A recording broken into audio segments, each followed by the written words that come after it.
Hello दोस्तों, स्वागत है आपका आपके चैनल पे। दोस्तों मैं हूं संगम कुमार और आप देख रहे हैं चैनल फोकलिफ्ट एंड ईजी। दोस्तों आज मैं बात करने वाला हूं सेंसर के बारे में, जो अपनी फोकलिफ्टों में जो सेंसर लगे रहते हैं। लेकिन अपने पास दो तरह की फोकलिफ्ट होती है, एक बैटरी फोकलिफ्ट, दूसरी होती है फ्यूल वाली जो डीजल पेट्रोल या फिर एलपीजी से चलती है। तो आज जो मैं आपको डिटेलिंग करूँगा वो सिर्फ डीजल पेट्रोल या एलपीजी में लगने वाले सेंसर की बात करूँगा, ना कि इलेक्ट्रिक वाले। इलेक्ट्रिक वाले की हमने बहुत बात की, आगे भी और बात करते रहेंगे। लेकिन आज डीजल, एलपीजी या पेट्रोल से चलने वाला जो फोकलिफ्ट होता है उसके सेंसर की बात हम सिर्फ कर रहे हैं। देखिए उसमें देखिए क्या होता है, इंजन लगा रहता है, ट्रांसमिशन लगा रहता है। तो इंजन ट्रांसमिशन जो लगा रहता है उसमें उसके हिसाब से सारे सेंसर आते हैं। तो यहाँ से शुरुआत करते हैं। इंजन में लगा होता है पहला सेंसर जो होता है इंजन ऑयल प्रेशर सेंसर। देखिए वीडियो देखने से पहले मैं बोलूँगा, वीडियो अच्छा लगे तो लाइक और शेयर जरूर करिएगा और चैनल को सब्सक्राइब तो पहले ही कर दीजिए, क्योंकि चैनल अच्छा है आपके काम का है। ठीक है, इंजन ऑयल प्रेशर शुरुआत करेंगे। इंजन ऑयल प्रेशर लगाया क्यों गया और इसकी ज़रूरत क्यों पड़ी, ये खराब होगा तो क्या क्या काम प्रॉब्लम हो सकते हैं। तो देखिए इंजन ऑयल प्रेशर आपका इंजन पे लगा रहता है।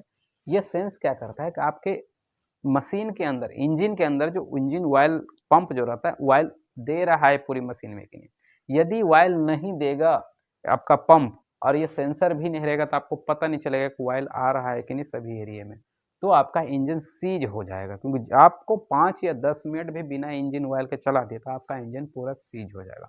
तो ये इंजन ऑयल प्रेशर सेंसर का काम क्या है कि इंजन ऑयल आ रहा है कि नहीं वो प्रेशर को सेंस करके आपको डिस्प्ले पे दिखाएगा और ईसीएम को इन्फॉर्मेशन देगा कि भैया अब भी इंजन ऑयल आ रहा है, तो ईसीएम अलाउ करेगा मशीन को चलने के लिए।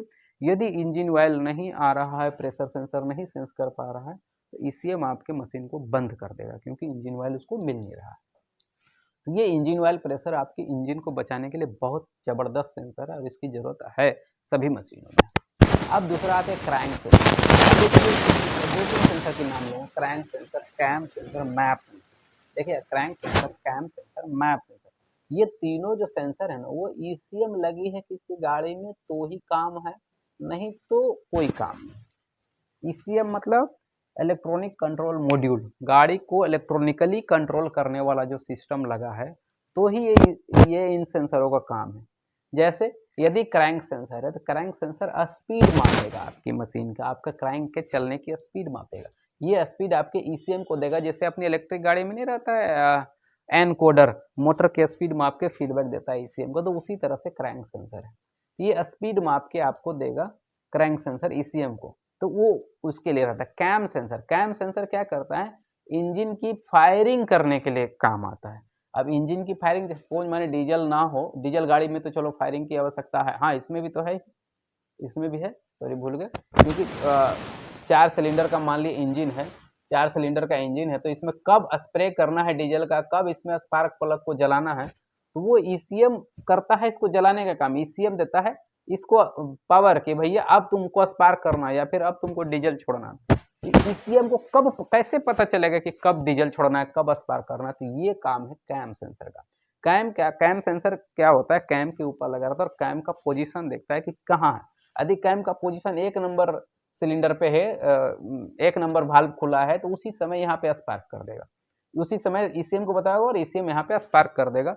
यदि डीजल फोकलिफ्ट है तो डीजल स्प्रे कर देगा, और एलपीजी पेट्रोल है तो एलपीजी पेट्रोल के टाइम में वो स्पार्क प्लग में पावर दे देगा और जल जाएगा। तो ये कैम सेंसर का काम है। लेकिन ये कैम सेंसर, क्रैंक सेंसर समझ गए, दोनों जब ईसीएम लगा रहेगा तो ही काम करेगा, नहीं तो इसका कोई मतलब नहीं। अब देखिए मैप सेंसर, ये पहले ही बता देता हूँ साथ में। मैप सेंसर का काम क्या है, गाड़ी में कितना हवा जा रहा है। देखिए जब भी ये जो है ना डीजल, एलपीजी, पेट्रोल से चलने वाली गाड़ियों को जलने के लिए, जब डीजल भी जलने के लिए हवा चाहिए, एलपीजी पेट्रोल को भी जलने के लिए हवा चाहिए, वो हवा को क्या करता है, मापता है। मैप सेंसर क्या करता है, हवा को मापता है कि भैया हवा कितना इंजन में जा रहा है, उसी से डिसाइड करके ईसीएम इसको कितना पेट्रोल देना है, कितना डीजल देना है, वो छोड़ता है। यदि ये मैप सेंसर गलत सेंस करेगा तो ईसीएम क्या करेगा, कुछ भी पेट्रोल, कुछ भी डीजल छोड़ देगा, ज़्यादा छोड़ देगा, कम छोड़ देगा।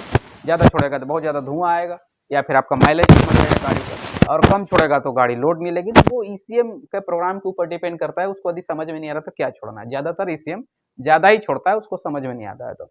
यदि मैप सेंसर नहीं लगा है तो, मैप सेंसर खराब हो गया तो। लेकिन मैप सेंसर यदि नहीं लगा है तो वही है कि आपका माइलेज और लोड इंजन का कभी भी फ्लक्चुएट कर सकता है, तो इसके लिए मैप सेंसर लगा रहता है। और मैप सेंसर कहाँ लगा रहता है आपका, इंजन के इनलेट पे, जहाँ से इंजन हवा खींचता है ना, वहाँ पे मैप सेंसर लगा रहता है। तो ये map sensor, crank sensor, cam sensor तीनों का काम है जब ईसीएम लगा रहेगा तो, नहीं तो इसका कोई काम नहीं, क्योंकि और कोई समझ नहीं पाएगा और कोई काम का है। अब आते हैं टेम्परेचर सेंसर। ये नहीं भी ईसीएम लगा है तो भी काम करेगा और ईसीएम लगा है तो भी काम करेगा, दोनों के केस में आपको समझाएंगे। टेम्परेचर सेंसर क्या है, रेडिएटर का आउटलेट या इनलेट में लगा रहता है, ज्यादातर आउटलेट में रहता है। रहता क्यों है, देखिए टेम्परेचर सेंसर क्या करता है, पानी की टेम्परेचर को सेंस करता है और आपको बताता है। यदि ईसीएम नहीं लगा तो आपको डिस्प्ले में दिखा देगा कि भैया इतना इतना टेम्परेचर हो गया है, तो आप उस हिसाब से गाड़ी को बंद चालू कर सकते हैं। और ईसीएम लगा है तो डिस्प्ले में तो दिखाएगा ही, लेकिन क्या करेगा, यदि टेम्परेचर बहुत ज्यादा हाई हो गया तो गाड़ी को ऑटोमेटिक ऑफ कर देगा। यदि टेम्परेचर सेंसर लगा और ईसीएम भी लगा है तो, यदि ईसीएम नहीं लगा तो गाड़ी को ऑफ नहीं करेगा, खाली आपको दिखा देगा कितना टेम्परेचर है। लेकिन यदि ईसीएम लगा है तो आपको गाड़ी भी ऑफ कर देगा, ज्यादा टेम्परेचर हो जाएगा तो, और डिस्प्ले में तो दिखाता ही रहेगा कितना टेम्परेचर हो गया भैया। ठीक है, तो टेम्परेचर सेंसर दोनों केस में चलेगा।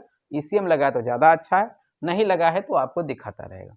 फ्यूल सेंसर ये नॉर्मल गाड़ियों में होता है कि आपके मशीन में कितना फ्यूल है, जैसे पेट्रोल कितना बचा है, कितना भरा है, डीजल कितना बचा है, कितना भरा है, तो वो फ्यूल सेंसर का काम है नॉर्मल। अब देखिए एक्सीलेटर पॉट, ये एक्सीलेटर पॉट किस में काम करेगा, सिर्फ देखिए भी भूल गए, जिसमें ईसीएम लगा है। जिन गाड़ियों में ईसीएम लगा उसी गाड़ी में एक्सीलेटर पॉट काम करेगा, नहीं तो नहीं काम करेगा। क्यों, क्योंकि एक्सीलेटर पॉट रेजिस्टेंस या वेरिएबल वोल्टेज पे काम करता है, जो कि डायरेक्ट नहीं चला जा सकता। तो एक्सीलेटर पॉट यदि फीडबैक देगा जितना ईसीएम को, जैसे इलेक्ट्रिक गाड़ी का एक्सीलेटर पॉट होता है, सेम टू सेम वही सिस्टम इसका भी रहता है। डिपेंड करता है फोकलिफ्ट के मॉडल बेसिस और डिजाइन बेसिस, वो अलग अलग एक्सीलेटर पॉट हो सकते हैं, लेकिन काम सेम टू सेम वही होता है जो इलेक्ट्रिक गाड़ी में होता है। इलेक्ट्रिक गाड़ी में कंट्रोलर को देता है, इसमें ईसीएम को देता है। ईसीएम भी एक तरह का कंट्रोलर ही है, लेकिन ये एलपीजी डीजल पेट्रोल फोकलिफ्ट के लिए लगा होता है। तो एक्सीलेटर पोर्ट जितना मतलब दबाएंगे आप, उतना ज़्यादा इसको इनपुट देगा और उतना ज़्यादा ये क्या करेगा, फ्यूल छोड़ेगा और उतनी तेजी से सारा सिस्टम चलेगा, मतलब स्पीड घटे और बढ़ेगा। लेकिन इसको और एफिशिएंट करने के लिए ये क्रैंक सेंसर लगाया गया है। जैसे हम लोग इनकोडर बोलते हैं ना, ये समझिए एनकोडर ही है। आप खोलेंगे ना तो टोयोटा का जो एनकोडर है इलेक्ट्रिक गाड़ियों का, सेम टू सेम टोयोटा वो वही वाला आपका क्रैंक सेंसर लगा हुआ है। तो ये एनकोडर है, तो क्रैंक सेंसर, मान लीजिए कि क्रैंक सेंसर लगा है और वहाँ एनकोडर लगा, तो एनकोडर वाला सारा सिस्टम आपको मालूम है कि मोटर का कितना स्पीड है वो बताता है कंट्रोलर को, उसके हिसाब से मोटर को कंट्रोलर स्पीड घटाता है या बढ़ाता है। तो यहाँ भी वही सिस्टम है। एक्सेलेटर पोर्ट मान लीजिए कि 20 की स्पीड से चलाने के लिए बोल रहा है, 20 किलोमीटर के स्पीड से, किलोमीटर तो नहीं बोल सकते, आरपीएम, ठीक है, आरपीएम की 20 आरपीएम की स्पीड से यदि चलाने के लिए बोल रहा है और गाड़ी अभी ज्यादा स्पीड में चल रही, हो सकता है 30 आरपीएम पे, तो ये क्या करेगा, क्रैंक सेंसर सेंस करके इसको बताएगा कि भैया 30 आरपीएम पे चल रहा और एक्सेलेटर पोर्ट को ईसीएम बता रहा है 20 आरपीएम पे चलाना, तो तुरंत ईसीएम क्या करेगा, उसका फ्यूल कम कर देगा और उसको 20 आरपीएम पे लाने की कोशिश करेगा। उसी तरह से यदि बढ़ाना है तो एक्सेलेटर पोर्ट इनपुट देगा, तो डायरेक्ट इंजन को नहीं बढ़ा देगा, पहले क्रैंक सेंसर से पूछेगा भैया कितना चल रहा है, तो जितना चल रहा है उसके हिसाब से कम या ज़्यादा होगा, एडजस्ट करके उतना पावर दे देगा। तो वो सारा काम है एक्सेलेटर पोर्ट का। लेकिन एक्सेलेटर पोर्ट तभी काम करेगा जब ईसीएम लगाओ, नहीं तो कोई काम का नहीं। नहीं तो नॉर्मल वायर वाला एक्सेलेटर रहता है, नहीं पोटेंशियोमीटर वाला नहीं। अब देखिए सीट सेंसर, ये एक्सेलेटर पोर्ट हो या ना हो आप इसका कनेक्शन कर सकते हैं, वो डिपेंड करता है, आपके दिमाग लगाना पड़ेगा, अलग बात है। ईसीएम लगाओ तो भी हो सकता है। सीट सेंसर का काम सिर्फ इतना है कि गाड़ी पे ड्राइवर बैठा है कि नहीं उसका सेंस करेगा तो ही मशीन को चलने देगा, नहीं तो नहीं चलने देगा। सीट सेंसर नहीं लगा है तो भी गाड़ी चलेगी, लगा है तो भी गाड़ी चलेगी, लेकिन सीट सेंसर लगने से एक एक्स्ट्रा बेनिफिट हो जाता है। यदि नीचे कोई आदमी उतरा हुआ और गाड़ी को चलाना की कोशिश कर रहा तो नहीं चलेगा, तो उससे एक्सीडेंट होने के चांसेस कम होते हैं। और सीट पे यदि गाड़ी पे बैठ गया फोकलिफ्ट ऑपरेटर तो फिर आपका गाड़ी चलेगी। उसी तरह से सीट बेल्ट सेंसर है। सीट बेल्ट सेंसर ध्यान दिया, सीट सेंसर और सीट बेल्ट सेंसर में डिफरेंस है। सीट सेंसर जब गाड़ी के ऊपर ऑपरेटर बैठ जाएगा तो सेंस करता है, उसके वजन से दबता है। सीट बेल्ट सेंसर जब आप सीट लगाते हैं, जैसा 4 व्हीलरों में भी होता है कि सीट लगाइएगा तो सेंस करेगा और एयर बैग खुलता है, उस तरह से आप सुने होंगे। तो मतलब सीट बेल्ट लगाने के बाद एयर बैग खुलेगा तो कैसे पता चलेगा मशीन को सीट बेल्ट लगाया कि नहीं लगाया, इसका मतलब है कि सीट सेंसर में कोई ना कोई एक सेंसर लगा, सीट बेल्ट में कोई सेंसर लगा है, वही बता रहा है ईसीएम को या एयर बैग कंट्रोलर को कि भैया ये सीट बेल्ट लगाया है, एयर बैग टाइम से खुलना चाहिए। तो इसी तरह से सीट बेल्ट सेंसर इसमें भी लगा रहता है। सीट बेल्ट नहीं लगाएगा तो भी गाड़ी नहीं चलेगी। ये एक्स्ट्रा सेफ्टी हो गया कि भैया सीट बेल्ट नहीं लगाओगे तो गाड़ी नहीं चलेगी, सीट बेल्ट लगा लोगे तो ही चलेगी, एक्स्ट्रा सेफ्टी हो गया। ये हो ना हो तो भी मशीन चलेगी। ऑक्सीजन सेंसर के बारे में आपको बता ही दिए, ठीक है। ये रहा आपका एलपीजी, डीजल या फिर पेट्रोल वाले फोकलिफ्ट वाले सिस्टमों में लगने वाले सारे सेंसर। कुछ और सेंसर बचे जैसे हाइट सेंसर, वो सब नॉर्मल है। हाइट सेंसर जो नॉर्मल इलेक्ट्रिक गाड़ियों में होता है इसमें भी होता है, एक लिमिट स्विच लगा रहता है नॉर्मल सा, तो वो सब तो नॉर्मल है, बिना मतलब के बहस करने का कोई मतलब नहीं बनता है। ये आपके काम के सेंसर थे इसलिए हमने बता दिया। ठीक है दोस्तों, कैसा लगा ये वीडियो अच्छा लगा, इन्फॉर्मेटिव लगा तो लाइक और शेयर जरूर करिएगा, और चैनल पर नए हैं तो जरूर सब्सक्राइब करके जाइएगा। मिलेंगे किसी नेक्स्ट वीडियो में, तब तक के लिए जय हिंद, वंदे मातरम।